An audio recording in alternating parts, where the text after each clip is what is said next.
Good morning, good afternoon, good evening. This is Alan Burgos from the hashtag Walk with Lan channel. Welcome and welcome back to our channel. Guys, if you are not yet subscribed to our channel, please do it so now so that you can be a part of this growing family. We are now officially 7,932 subscribers. Konti na lang po guys, 8,000 subscribers na tayo. Maraming salamat po sa inyong lahat. God bless you all. Okay, so ang pag-usapan po natin today ay yung kay Senator Sani Angara. No? So, parang as backgrounder lang, no, Senator Sani Angara is from Aurora, no? Yung dating Quezon yan, I believe, no? Now, naging congressman siya at nung congressman siya, naging ano pa yan, no? Spokesperson, if I'm not mistaken, during the impeachment trial of the former late Chief Justice CJ Corona, no? Ay CJ. Oh yeah, Chief Justice Corona, no? Dahil yung hindi pagfa-file ng SALN, something like that, no? Si yun, tapos naging senador siya, no? Dalawang terms na yan, no? Na senador at graduate na yan ngayon, no? Maraming batas yan na naipasa, no? With regards to people, students, teachers, and of course yung ano natin, yung academic sectors natin, no? Sa DepEd at saka sa CHED, no?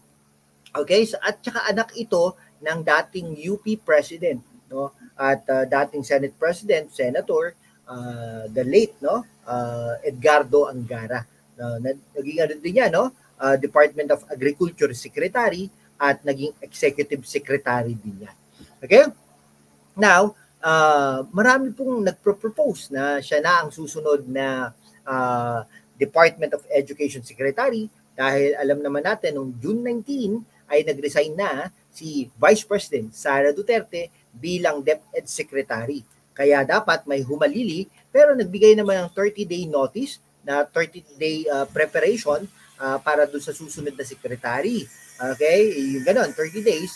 So, ibig sabihin, hanggang July 19 na lang siya magsisilbi bilang kalihim ng Department of Education. Yan, ha? Ngayon, sino ba ang papalit? Maraming mga pinofloat na pangalan, pero sa atin po, no, pinaka-the best po yan na pangalan ay si Sani Angara from Aurora. Bakit po? No? Dahil marami nga po siyang batas. At tingin natin, alam naman niya, abogado pa yan, alam naman niya ang Department of Education. Okay? Now, pwede, kayang-kaya niya yan, no? Kaya natatalon siya from legislative to the executive branch kung sasabihin ni Pangulong Bongbong Marcos o sabihin niya na, Sani, ikaw na mag-lead ng Department of Education or DepEd, no? Kahapon sinabi ni Senator Sani Angara ng Aurora na talagang open naman siya na mag-join sa cabinet, no, following the exit of our Vice President Sara Duterte from the cabinet of President Bongbong Marcos. Sabi niya, tinanong siya kung open ba siya. Sabi niya, opo, open naman ho tayo kung sakaling pinagkatiwalaan. Kaya lang, sinabi na ba? Nag-vetting na ba? Something like that.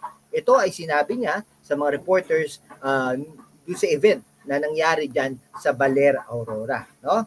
So, yung offer ng ating Pangulong Bongbong Marcos kay Senator Sani Angara to join the cabinet, sabi niya, ay talaga napaka-impossible to resist. Siyempre nga naman, di ba? Pero recently, di ba, nag-resign yan as part of the majority dun sa hanay ni Chis Escudero. Pero si Chis Escudero, Senate President Chis Escudero, ay parang ni-endorse na rin siya na maging secretary ng Department of Education. Sabi pa niya, dagdag pa niya, kung kailangan ang tulong ng Pangulong Bongbong Marcos sa edukasyon na sektor, talagang willing naman siya to help him So we're helping him in the Senate, okay, during the time of Senate President Subiri. So if we can help him in other ways, why not? No? So very open naman siya.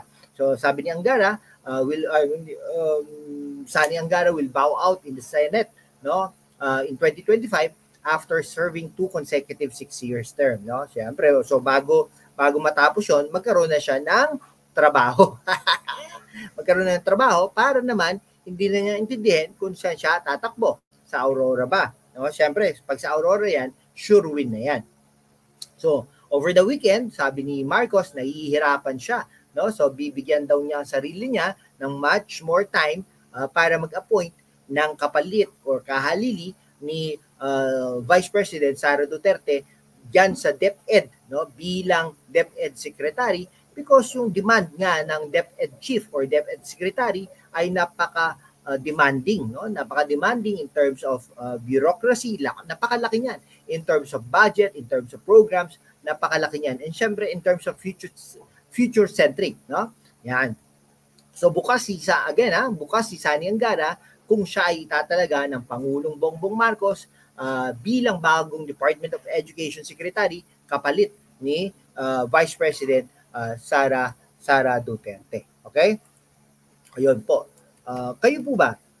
Kung kayo ang tatanungin, pabor po ba kayo, no? Pabor po ba kayo na maging maging secretary si Senator Sani Angara, no? Anuhin natin kung sino po ba ang mga dapat na natin, no? Ayan. Actually, parang dalawa na lang po, no? Dalawa na lang ang natitira na parang natin, no? Dalawa na lang po yung natitira, no? Na parang candidate for Education Secretary. Okay? Ito si Angara, sinabi natin mga batas, mga ganyan. So madaling mag-aaral yan, no? Kasi abogado naman, 'di ba? Yan. So dalawa na lang, no? So sinong dalawang 'yon? Senator Juan Angara, Edgardo Angara or Sani Angara, at saka si Negros Occidental Representative Jose Francisco Benitez, no? So gain the endorsement of the COCOPEA, no? Or yung COCOPEA, yung ano ba 'to?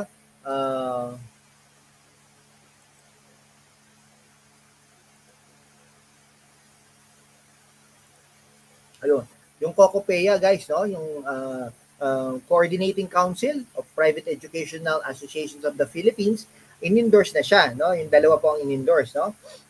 Talagang nangyari ito nung 9th National Congress nila. They submitted a short list of candidates to the President Marcos Jr. and said that whoever will be named to head the Department of Education should possess expertise in education. Tama naman din, di ba? We believe that each of them has the extensive experience, remarkable qualifications, and necessary skills to lead our country's educational landscape. Okay? Ayan, si Kiko.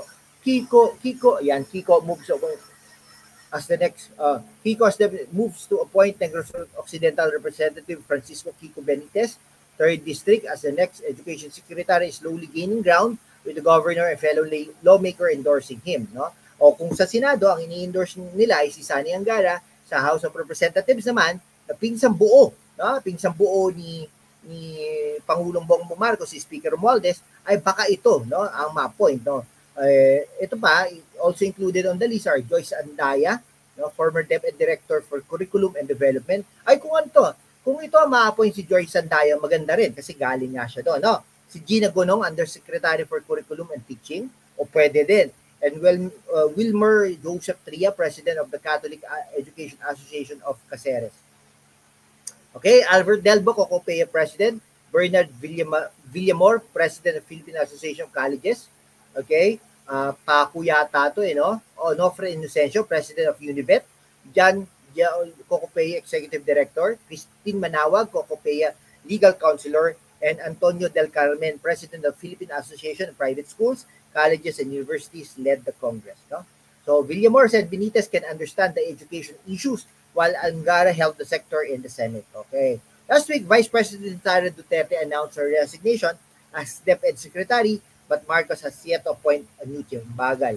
The group urged Marcos to screen the next curvily secretary and cautiously, sabi niya. No? So yung COCOPEA, meron silang representative ng 2,500 schools, no?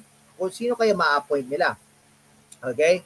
Yan, alam niyo bakit pwede si Benitez? Dahil yung pamilya nga nila naging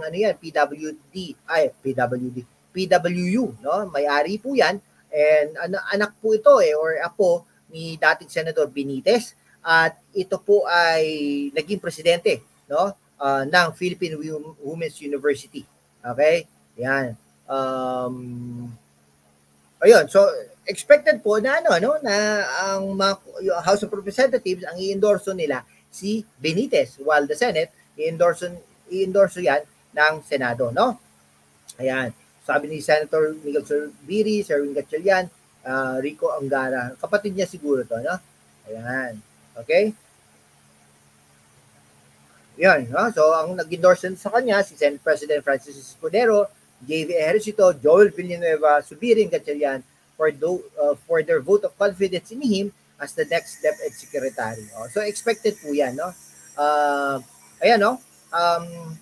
I think she did a decent job. He said the next education secretary must introduce reforms to address resource gaps such as the lack of classrooms and textbooks. Yun naman po talaga, di ba? Okay, so maganda, may programa na rin po pala si Senator Sani Angara para sa DepEd. Sige, hanggang dito na lang po mga kaibigan ko ha. Maraming salamat po sa inyong lahat. Mahal ko po kayo.